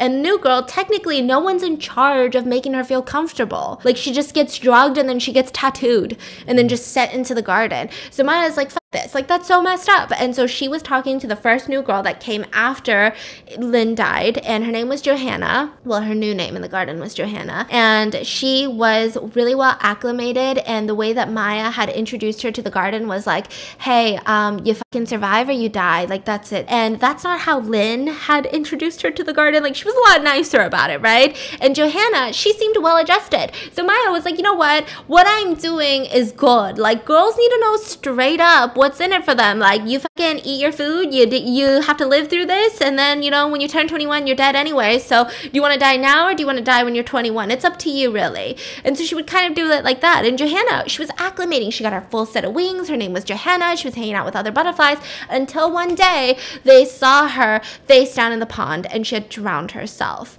And so Maya was like, oh my God. Like, she was feeling so much guilt. She was like, I wonder if that was my fault. And so the next girl that came in, she started taking really good care of her. She was like, it's gonna be okay. Like, I'm here with you. Like, trying to be more like Lynn. And she noticed that during the tattoo process, this girl was not healing like everyone else did. She was like blistering. Parts of the tattoo were getting nasty infections. It just, the wings, like what happens when the butterfly wings are flawed. It's not even about, is she gonna die from an infection? Because most likely she won't. But what does the gardener do when the wings are flawed? And so she starts taking care of the girl, rubbing ointment on her, trying to be like, please, wings, don't get infected, you know? And that's when the gardener comes in and he sits down and he's like rubbing ointment on the girl with her. And the girl's like knocked out. She's drugged up, by the way. And they start getting into a conversation. And the gardener says, how long have you been watching my family? Since I got my wings. I usually went up there every day and I saw that there was a house and I saw there were other gardens and you would walk with someone. And he said, well, what do you think? I think your wife is sick. I think she's old. I think you love her, maybe? I don't think she knows about the garden. And I think she's scared of Avery. She doesn't really like him, maybe. And I think that your other son has no idea about the garden. And he looks tense. And so she says, I'm not going to tell anyone, by the way. I don't think it really bothers us if you have a family or not. I don't really think it matters to us. And he looked a little bit relieved. And he says that his wife's name is Eleanor and she has a heart condition. And she stays home. They have their nightly walks in the garden. She loves gardens. And this is kind of like his safe place. She has no idea about the butterflies. Desmond, his younger son, has no idea about the butterflies. He is definitely different from Avery. He's really good at piano. He gets good grades. Mom loves him, you know. Kind of gives the whole spiel about his family. And that's when he's like, come on, let's go on a walk. So she's like, okay, cool. We're going to my room and I'm going to get assaulted, right? But that's not where they go. They actually end up going to a cave that she had recently started going with all of the girls. So right under the man-made waterfall is like this tiny little cave. And there is a security camera in there and there's also mics in there. But the girls feel like that the mics are hard to pick up your words if you whisper in each other's ears because the sound of the water. So they go in there and they just talk to each other in there. And they don't even talk about like having a riot or like a coup or like killing the gardener. They literally just talk about like random shit. And it just makes them feel like a semblance of regularness and normalcy. And so he takes her into the cave and he asks her, are you planning a coup or something in here with the other girls? And she said, no, I am not. Like, I literally just bring the other girls in here and we just talk in here because it's a little bit private in here. And so again, lots of nasty stuff. He starts talking about how you're not like the other girls. Nasty shit. And then he asks her, is there anything you want? Because like she never asks for anything. Like sometimes she'll write on the little book wall, but she never really asks for anything. Like Bliss asked for her pottery set. She asked for an oven. Like she asked for all of these things. All the other girls, they asked for like a TV, a DVD player, a CD player, all of these things. And she never asked for anything other than sometimes books. And so he asked, is there anything you want for me to thank you for, you know, keeping my secret? And she said, can you turn the security camera off in here? Just so we can have a little bit of privacy sometimes. And so he said, okay. And anyways, continuing on. They do it? Yeah. Couple nights pass. Now Maya's up on the top of the cave and she is just laying there looking up at the stars, and Bliss comes to her, and Bliss is falling apart. Literally all of the girls at this point were falling apart. Like, they just were not having it. The 2 newest girls, they're dead. Like, how does that, like, that's just really depressing. It had been months. Lynn is gone. Lynn was like their mother. Maya is trying to be a mom, but she never even had a mom, so she didn't know how to be a mom. And Bliss is like, how do you do it? Like, how are you kind of happy or like kind of okay here? And Maya was like, well, were you happy before you came to the garden? And Bliss is like, yeah, I was really happy. Well, that's why, because I wasn't really happy. And she was like, tell me about something then. And she's like, we're not allowed to talk about our family. We're not allowed to talk about anything personal. And she's like, well, tell me about something not personal then. And Maya divulged in a story about how one time the neighbor were growing pot plants up on the roof of their apartment building, and the cops were finding out about it. So he decided to burn all of the pot plants to get rid of the evidence, but it had gone down into the central like AC vent, and literally the whole building, all of the kids, all of the grandparents, all of the girls, they were like high for 2 weeks straight. Like, it was the most insane shit that she had ever experienced. And Bliss is like, what? Because most of the girls were kidnapped when they were 16, and they had a lifespan about 5 years, and then at 21 they would be killed. So, like, think about it. When you're 16, you were usually living with your parents. Most of the girls were kidnapped when they were at the mall with their friends. And Maya did not live like your conventional teenage life. And so Bliss is like, what the heck? And then all of a sudden, they see a flashlight shine, which is weird because Avery and the gardener, they know their way around the garden even at night. Like, if they're leaving to go back to the house, they know how to get out without using a flashlight. So she's like, shh. And they see Desmond. Now, Bliss has no idea who this dude is, and she's like, that's the fucking young son, what the fork, right? And so she freaks out, and she's like, okay, stay here. So he starts kind of like looking around, and she runs into Danielle's room because that's where the gardener was at the time. And he gets a little bit upset, and he's like, why are you interrupting me, blah, blah, blah. And then she's like, I think your young son is here. There's an intruder. And so he goes out and he starts talking to Desmond, and he's like, Desmond, what do you do? You know you're not allowed in my garden. And he's like, come, let's go into my office. So he pulls him into his office, and she's just standing there in the middle of the hallway like, what the fork is going on, right? All of the walls come down because it seems like he always keeps something in his pocket to, like, you know, control the walls. So all of the girls are locked in their room except for Maya and Bliss, who's at the top of the cave like, what the fork's going on? And so she's like, shit. So she's standing there when all of a sudden the gardener comes back out and is like, I want you to meet my son. So he brings her in and he says, Maya, please sit. So she sits down and he says, listen, I didn't want to tell your mom this because you know how your mom gets. She loves to help people. We already have all these charities that she runs, and she kills herself over them. And these girls, they pick up some girls from the streets that have no life. They're homeless. And I help try to teach them. I have a library here that they use. And, you know, they stay and live with us for a while, me and Avery. It's kind of like a little side project to rehabilitate these girls. Most of their parents are, you know, crackheads. Like, he's just saying some fucking wild shit. When Maya goddamn knows that most of these people came from loving families. I mean, there's literally a senator's daughter up in this bits. And Desmond is like, is that true? And she's like, yes.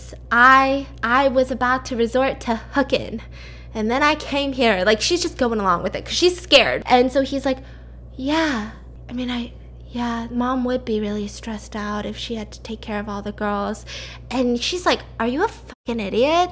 Like, she's thinking in her head, you look like you're in college. Could you be that fucking dumb that you believe what your dad is selling you right now? And the FBI agents are like, do you really think that he bought it? And that's when the FBI is like, okay, probably he did, because what they realize with people with, you know, family members who are massive criminals is that you try really hard to believe what you want to believe. And that's why a lot of the times family members don't turn in family members, because they have a little bit of like a, oh, that's a weird coincidence, but there's no way that they believe that their family member is a serial killer. So because the dad was already helping with so many charities, he just wanted to believe it, and thus he did. So Desmond believes it. He goes home for the night, and he says, you know, Avery and he has a code, and one day Desmond can get a code into the garden by himself. But for the time being, he would have to come in while he was under supervision of the gardener to meet the girls and to help with the charitable work that they were doing in their own backyard. And so he leaves for the night, and the gardener wants Maya to stay in his room for the night. So you can see where that goes. And so then Desmond would keep coming, and he would keep visiting with the gardener, and he would come in with his little books, and he would be like, this is really cool. And the girls are like, you're really fucking dumb, bitch, call the police. But they can't say anything because the gardener is always watching them. And the gardener even gave them new dresses that don't look like such a cult, and they would cover all of the butterflies. All of the halls were always down so that none of the butterflies in glass were showing for weeks because Desmond could come by anytime. And all of them were just acting like, yes, I am from the streets. And they were told, if you don't tell them that, then you're gonna die. And so then Desmond would be like, well, tell me about your past, like what happened? And they'd be like, it is too painful to talk about, but your father has saved us all. Like real cult shit. And so she's just like, how is he that fucking dumb? And so one day she's hanging out by herself in the little garden, and he approaches her and he says, can I ask you something? You seem really blunt. Like all the other girls, they don't really talk to me, but you seem like you tell it like it is. She's like, okay. How much of what my dad is telling me is complete shit? And she says, I don't think you should be asking me that. I think you should be asking your dad. And he's like, did he really rescue you like he said? Or what happened? And she says, I don't think you should be asking me. I think you should be asking your dad. But I mean, at this point, she tells him that, and by the way that he's acting, she knows that he knows. And she knows that he's not going to call the cops. Like, the one quote in the book that's always repeated is, you are your father's son, right? Like, he's not going to call the cops on his dad. And the way that he interacts with his dad, he's, like, literally begging for acceptance from his dad. Like, for his dad to be proud of him. Like, you're not going to call the cops on your dad. And he knew that. She knew that. So what was the point in acting like it'd be any different? So she was just like, okay, whatever. And so then she starts telling more stories of the garden to the FBI. And she said that there was this one situation where a twins came in. So twins were kidnapped. They came into the butterfly garden at the same time, which was really rare. And the gardener had tattooed both of them with the same exact wings, which again was weird, except for the problem that one of the twins was like deathly allergic to fucking everything. Like she would never go out into the garden. She was allergic to like the first 30 different soaps that the gardener had brought into their room. Like she was allergic to everything. Her food allergy list was out of this world. Like when other girls were crying, they'd be like, hey, can you tell them what you're allergic to? Because it would calm girls down because of how long and boring and mundane the list of food allergies was. The other twin, she was kind of outgoing. Like she loved climbing trees too, like with Maya, and she loved being in the garden, but they shared the same room, so they would constantly get into fights because she would bring in like mud and dust, and then the other twin would have massive allergies. And then one day the gardener likes to sometimes have like this really creepy dinner type setting where he would tell Lorraine and the rest of the girls, tonight we're eating dinner all together. And so all of the girls would take extra care in their appearance because they don't want to die, and he would come and sit with them and eat dinner with all of them at once. So one day during that dinner time, the allergic twin didn't want to come to the dinner, and everyone forced her to. So they dragged her there. She wasn't ready. She didn't get ready the rest of the day like the rest of the girls. And she showed up and she was being really salty. She was like, I'm allergic to this, and this, and this. And everyone was really nervous. And sure enough, the next day, both of the twins were in a glass case together. Oh my god. So then Desmond gets his own coat and he starts visiting the fucking butterfly place like everybody else. And all of the girls' rooms are now being shown, but the butterflies and glasses are still being hidden because I guess the gardener didn't want to tell Desmond about that yet. So everyone's like, yes, we have been saved, woohoo! And Desmond is just living in his fake fucking world where he genuinely believes it. He's like, yes, we are good people. And so Avery would come, but because Desmond is there, Avery would have a lot of tension because he couldn't do what he wanted to do with the girls because, I mean, Desmond is like this proper dude and he wants to like fight for Desmond's spot. Honestly, what a weird family, right? And Desmond was slowly falling for Maya. Like he genuinely liked Maya. Like he wanted to play the violin for her. Like he would bring his violin and like play that shit for her. And he thought that they were just like going on dates in the garden together. And he would like hold her hand. He would like touch her hair. He would just it genuinely felt like flirting. It was just so strange. Now, one day she goes into the kitchen to grab an orange, and he's hiding in the kitchen, and he's under like the kitchen counter talking to her when the dad comes in, Gardner comes in, and Gardner does not know that his son is there and thinks it's just Maya in the kitchen. So they start having a conversation, and she asks him, like, why do you preserve us in glass? And She did it on purpose? And he tells her that when he was young, that his dad was a very, very great businessman. But overall, he had this very intriguing hobby where he collected butterflies. So we'd go out into the fields and they would look for butterflies and they would catch butterflies. But a lot of the times you can't find perfect butterflies like that. You would have to buy them off of people, like butterfly dealers. And so he would buy them. And while they were still alive, because that's how you get the best wings, he would pin them onto these velvet suede, backgrounds, and he would encase them in glass and he would hang them up. Now, there was a small electrical fire inside of our house, and all of his butterflies were ruined. His lifetime of collecting butterflies were ruined because of an electrical fire. And soon after that, he died. And a lot of people in my family believe that he went to go be with his butterflies, He loved those butterflies. So at his funeral, my mom was giving like this speech, and I just couldn't do it. I missed my dad so much. So I went out, and there was this massive like cemetery, but it was a beautiful grave. And there was this young little girl. And for some reason, she was dressed up like she had this butterfly wing, like the cheap ones you can buy. And she was just running around the grave. And so I followed her. And that was his first victim that he kidnapped. And at first, he kept her in the basement, but he felt like it was inappropriate to keep a butterfly chained up in the basement. So he went on to build this atrium so that he could let his butterfly live happily. So he tells her all of this, and then he assaults her, and the son hears everything. So then he leaves, and the son is crying. And so she's like, anyways, you deal with your own shit on your own time. I don't have time or the emotional capacity to be like, it's okay, come here, let me give you some emotional support because your dad kidnapped us, hee hee ha ha ha. And so she's like, you got it, dude. And she leaves, and he doesn't come back for the next couple of weeks.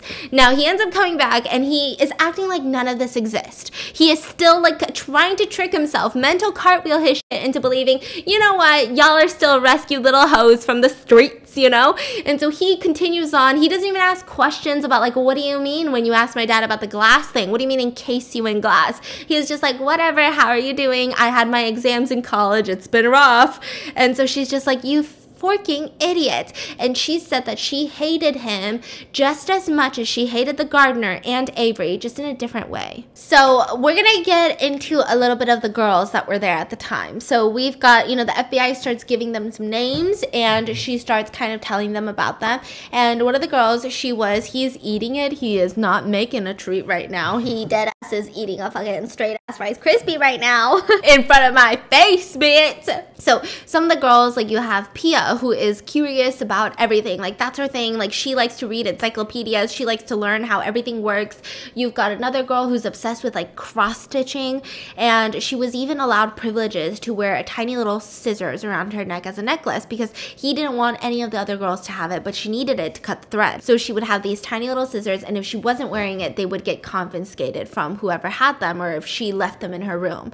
So she just always wore it around her neck. And then you had, Bliss, who liked clay. You had some girls who loved dancing, so they would constantly listen to their MP3 players. You had some girls who were painters, so they had canvases and, sketchbooks, and everyone had their thing, except for a girl by the name of, let's call her Susie. Now, Susie was weird. She didn't really have something. Like, she wasn't really into the other girls. She didn't really try to hang out with anyone. She wasn't necessarily mean, but she was just strange. Like, she would walk around and she would point out all the ways that you could kill yourself inside of this garden.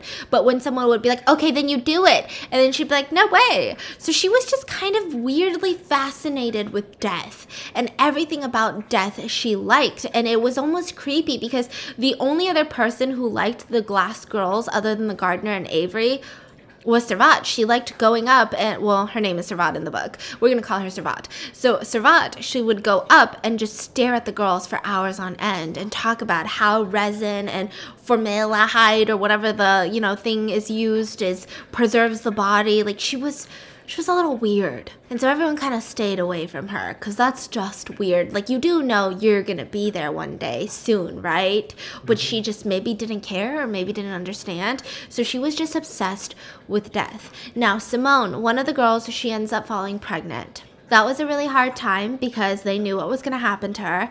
So they had seen her get taken away and probably encased in glass. Now, the walls didn't have gone up, so they still didn't really see any of the girls in glass at this point. So since Desmond got there, the walls of the dead girls had been covered. And finally, another thing happens. They start dating. Maya and Desmond start full-on dating. They even do it. They do it. And once they do it, the gardener stops doing it with Maya. So they do it, and it was like this really strange relationship. Maya even said like it was weird because it was different, but it was the same as the gardener. Like, it was different in the sense that he thought that this was a willing thing, but it really wasn't. So it was just like this sick, twisted, what the fork, dude? Like, I'm only doing this because I don't want to die, but then you think it's because I really like you, and it's just so confusing. But she did also think maybe something good could come from this because Desmond had already asked his dad to cut the cameras in Maya's room because he didn't want, you know, he felt weird that his dad could possibly see, you know, them doing it, and he would constantly come over, and he was really making the place a much more fun place. He would bring his stereo, play massive, like, loud music in the garden, and all the girls would hang out. He was kind of under Maya's thumb. Now, Avery didn't like this because Avery always hated Maya because he felt like Maya was like the fucking queen of the little bitch garden, right? And anytime he hurt Maya, he would get in trouble by his dad. And now his younger brother gets to fucking have Maya. Like, that's not cool. Like, women are objects and I should be able to have her. Yeah, he's one of those. So he was like, that's not cool. And so he gets so upset by this that he brutally assaults one of the other girls by the name of Zara. She had multiple broken bones. I believe her hip was fractured from this. And the nurse Lorraine, I mean, she went to nursing school, but she's not a fucking doctor. There's only so much she could do, even with the amount of money that the gardener had. And so they kind of knew that things were not looking good for Zara. Her hip got infected. She had broken bones that weren't healing and they were getting infected. And so Desmond had brought in this wheelbarrow. And the girls knew that this was the last day, but they had asked Desmond to bring in a wheelbarrow. They put her in the wheelbarrow and they kind of like wheelbarrowed her around. And they were having a good time with her. And all of the girls gathered in her room that day. And she asked them in her memory to like not be sad, but to have like a big play of some sorts from her favorite book, like just to recreate the play or like read the book in her memory. Don't be sad, like don't let the girls get depressed, right? And so the gardener takes her away and he says, Desmond, would you join me this time? And this is the first time that Desmond finds out about what happens to the girls and what happens when they turn 21. But now it's an issue because he's dating one of the girls that is going to turn 21 one day. And so he just storms out of the room that the gardener likes to kill his girls in, and he goes straight up to her and he's like, did you know about this? And she's like, are you fucking kidding me? Like, you're dumb.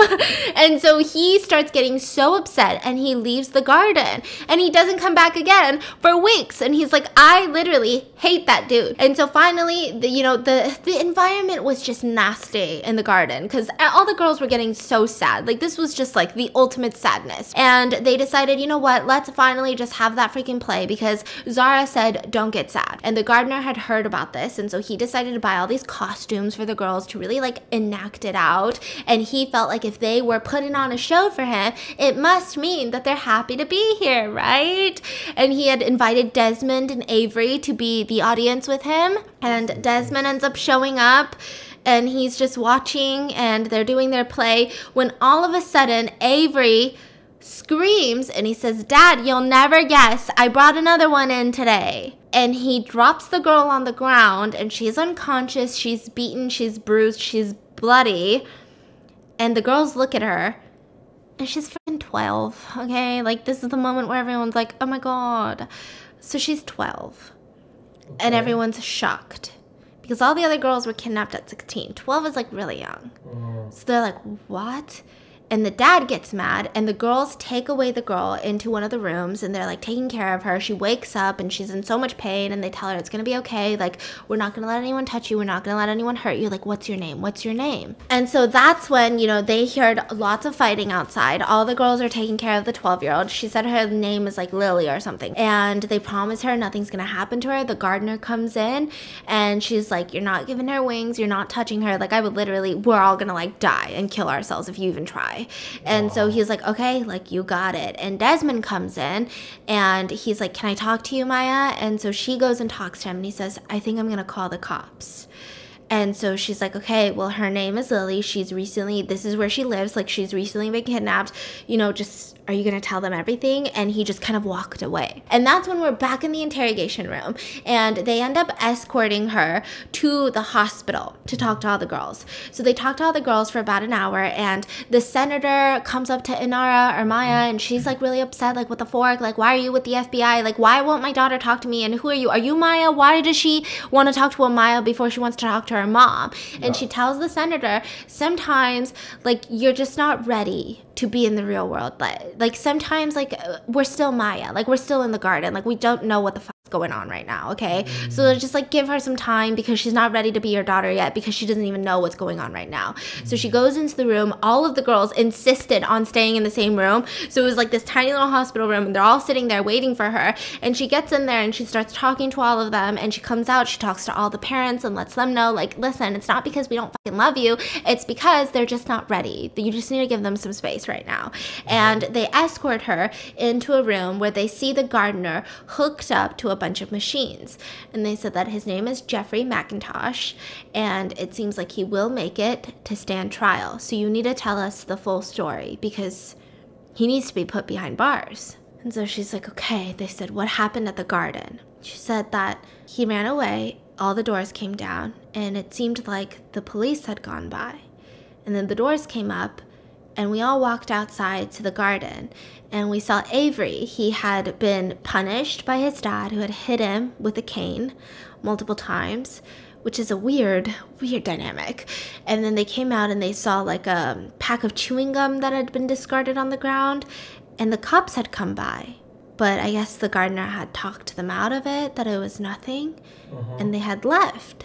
And that's when the gardener was yelling at Desmond for calling the police. And he hit Desmond 10 times with a cane. And Avery got really upset. At first, Avery was really happy watching his dad hit his younger brother. But then when he said, just 10? I got hit 10 times for hitting one of the butterflies. And you're gonna hit him 10 times for almost ending all of us? And the dad said, stay out of it, Avery. It's none of your business right now.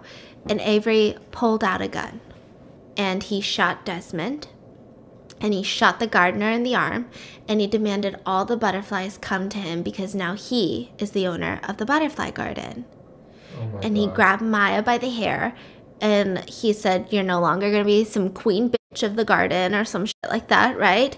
And the gardener was crawling towards Desmond because he was bleeding, like his chest was bleeding. And he said, Servat, can you go into the room and get some towels? We need to put pressure on his wound.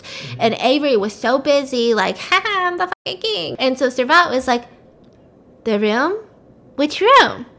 He said, the one with the formaldehyde. Like, he doesn't want to say the room that I kill you guys. And she said, oh, that room. And so he had clicked something on his little pad that he carries in his, pocket, the ones that bring the walls down, and it had unlocked that room with all of the formaldehyde, which is like a preservative. And she said it was like slow motion, something about the way that she was so excited to go into that room. And it was Servat, the one who's obsessed with ways to die. And they all looked at each other, and they heard the biggest explosion and just fire sparks flying out of that room. So she had set formaldehyde on fire to kill everyone. And the gardener was like, I have a room of literally backed up fertilizer for all of the plants.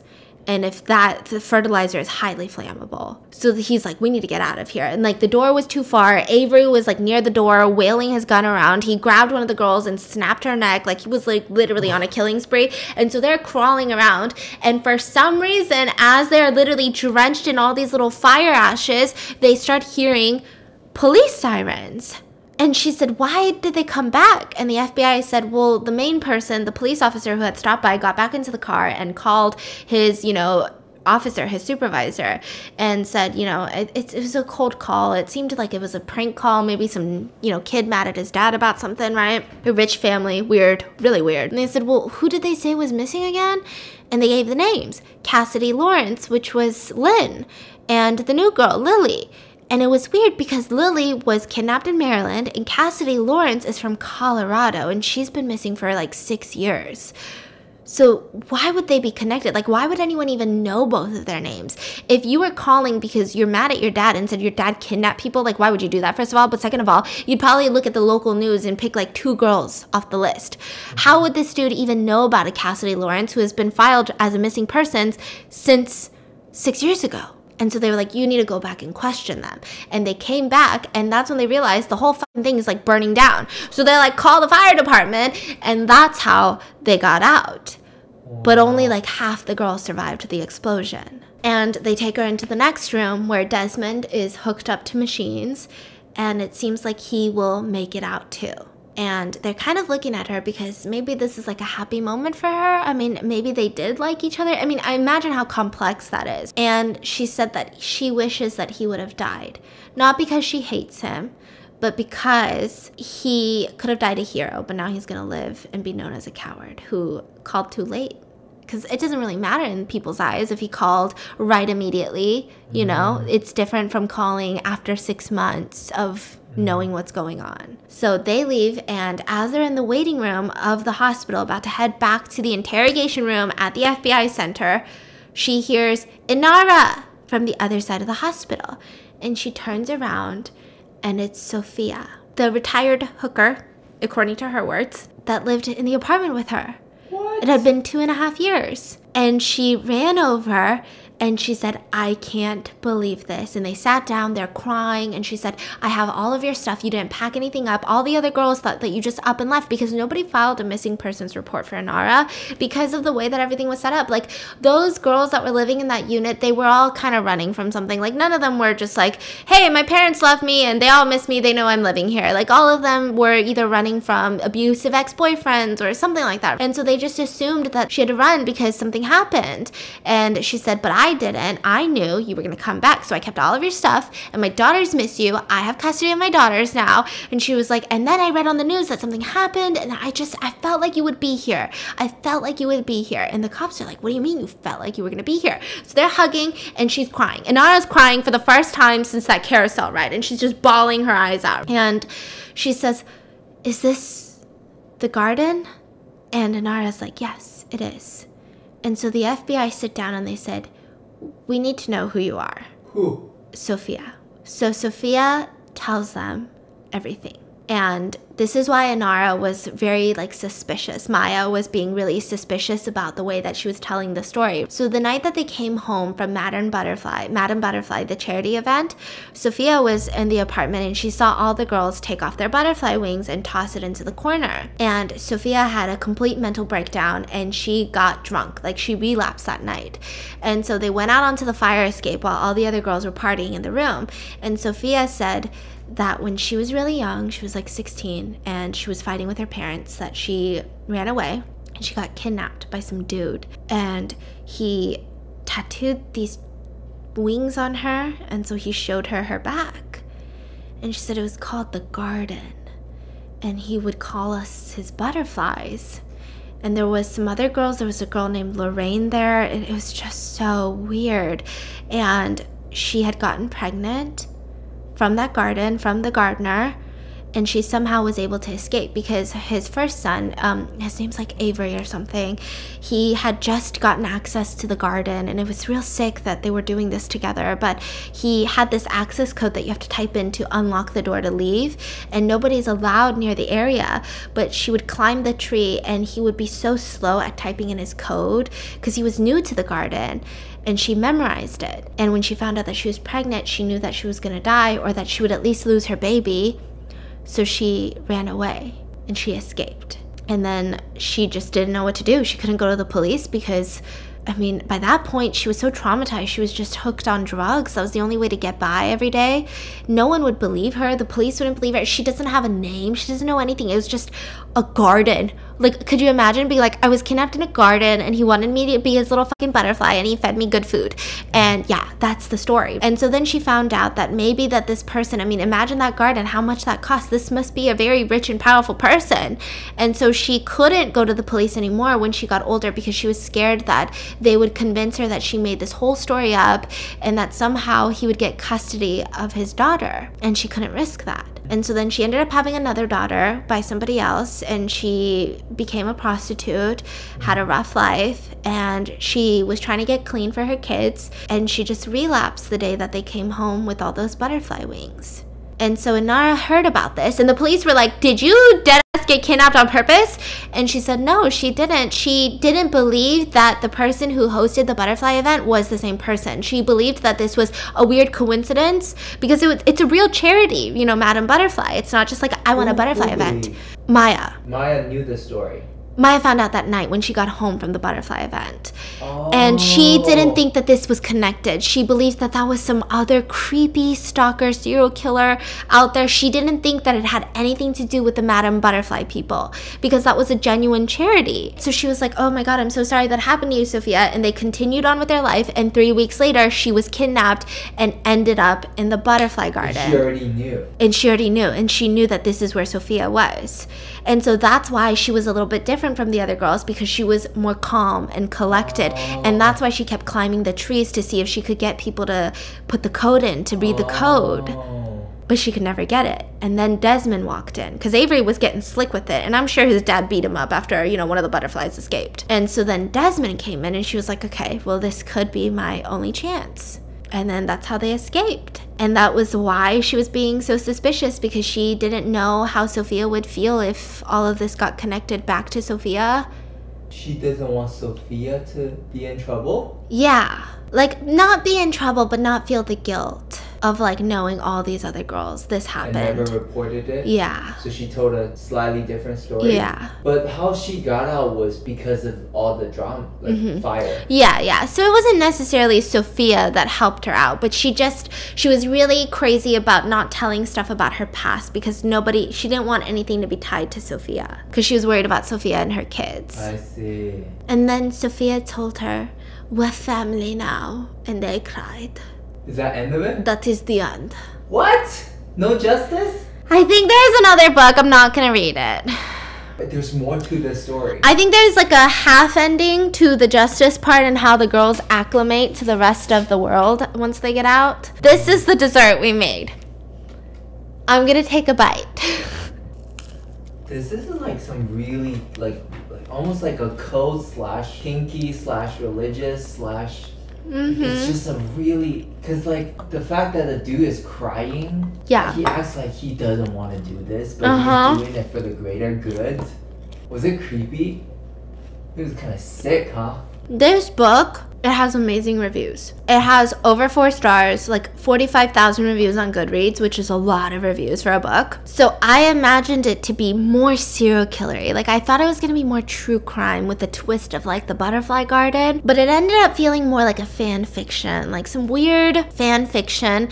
You know, I don't really like to read extensively, even fictionally, about assault or assault situations, but I think in this case they should have included it, because if they don't include it, but they include all the parts of the gardener being such a human person, it almost makes you be okay with the gardener, which I think is very dangerous and like very bad. But then again, it's fiction and I might be looking too much into it because I'm into true crime, and so all of these are like, oh god, this is not good. Like, how are you gonna do it like this? Because I mean, that's like the one thing with true crime is like, you don't glamorize a wealthy serial killer. Yeah, exactly. And this one was just... It was glamorizing it? Yeah, like the beauty of the butterfly garden was there. And I get it, it's fiction, it's supposed to transport you into this butterfly garden. But dead when they're describing this man-made waterfall, I'm like, I'd like to visit. Sounds like Disneyland. And then I'm like, just kidding. I'll die if I visit. And then they would just describe the gardener as being this handsome man who was so poised and just like so mysterious. And there was just, I don't know, it was like such a weird, I feel maybe all the reviews are from people who aren't into true crime. So it feels like just a very easy read that's kind of like weird, dark, kind of like weird and kinky and shit. But then as someone who reads a lot of true crime, you're just kind of like, this is problematic. How is you not canceled? I feel canceled just reading this book. Yeah, it was a really weird book. But I will say the writing is good. So like it's one of those books where like if you don't think too into it, the writing is enough that you don't throw it on the ground being like, ugh. Like it's not like The Woman in the Window where it just goes on and on and on about how much she drinks wine and doesn't remember things because she's drunk. Or like the Kind Worth Killing that's like, and then she took a left turn at Satellite Boulevard, you know? Like it's not like that. Like you will actually finish the book, but then afterwards you just feel kind of messy. Like you're like, I'm on the messy side of mystery thrillers. Like this is the type of side that the other authors are like, oh, it's just a little weird. And then the fact that most of the girls are underage, but then you like end up blocking it out in your head because they act like they're like 32-year-old FBI agents themselves. So it's really confusing. It's just also confusing. I don't know how to feel about this book. I felt the need though to do a Baking a Mystery on it because I mean it is a little bit different, and like I think that the plot is there. The idea of it is there. The mystery. The mystery. The butterfly garden. Yeah, I just was not expecting that. Like when I read the back, I was expecting genuinely like a bunch of dead corpses, like using their bones to create like a like something like that. It does give me a little bit of those sci-fi movie vibe. Yeah. It's like you're in this like futuristic mansion that looks like a garden, and then these women just walking around and living a fake life. So give me that like sci-fi vibe almost. Yeah. And then I was looking into reviews too because I was like, I can't be the only one feeling this way. A lot of people were upset by this book, and some people, I mean, they had the same questions as I. Like, how rich is this dude that he just feeds healthy food to like 25 girls every day of every month? Like, I can't even afford to feed myself healthy food for like a month. Like, but then like, how does he have this time? How is nobody looking into his life? And then also you're just talking about like an atrium, like a dome of a garden. Like his wife really never went in, really? Like none of the press ever came. He never did like an architectural digest tour. Yeah, exactly. So many questions. And Maya, she is incredibly emotionless. She's like, so then I climbed up the tree and I saw that he had a wife. And I was like, that's a wife? I'm just like, cool. And then the FBI agents lacked so much character. Really? Like there was like this one chapter about the FBI agents and I was like, I'm gonna die right now, because it was like, this one FBI agent, he joined this unit because his younger sister went missing. And this one, Agent Victor, he joined because his daughters call him a hero. And I was like, wow. This is really one-dimensional FBI agent. We don't even have one bad cop in this. Like, not even one. I don't believe you. They were all just like, we do it for our kids. And I was like, fuck you. No, like, it just adds to the unrealistic aspect of the writing. Like the FBI agents are literally written by someone who I believe has not even watched one full season of Law and Order SVU. Like, it's that one-dimensional. There is no depth to the FBI characters at all. And half the story is told in the perspective of the FBI character. So I'm like, how are you gonna give them such weak back? There was no character. I couldn't tell one FBI agent from the other. And honestly, they were like, this is gonna be hard, getting all this information out of this girl who wants to be hidden. And then they were like, tell me about the garden. And she was like, so anyways, and then this shit happened, and then I was like, so it wasn't so hard, was it? And then every chapter they're like, it's gonna be even harder to get this information out of Maya, but I'm gonna do it because I do it for my kids. Are you okay? I'm upset. I'm upset. I didn't want to show this anger in the beginning because I didn't want to ruin it for y'all. But I'm fucking upset. I'm emotional. Alright. I'm angry. I think we gotta go. You know how much it costs to get like a small tattoo? Does he write these off? Are these tax exempt? I just... Anyways. If you don't want to be disappointed, go watch The Murders at White House Farms by HBO Max, because I'm telling you, watch all of it. None of that is disappointing, like this book. So if you guys want a better use of your time, don't read the book, watch that series. And I hope you guys enjoyed today's video. Thank you, HBO Max, for working with us, and I'll see you guys tomorrow.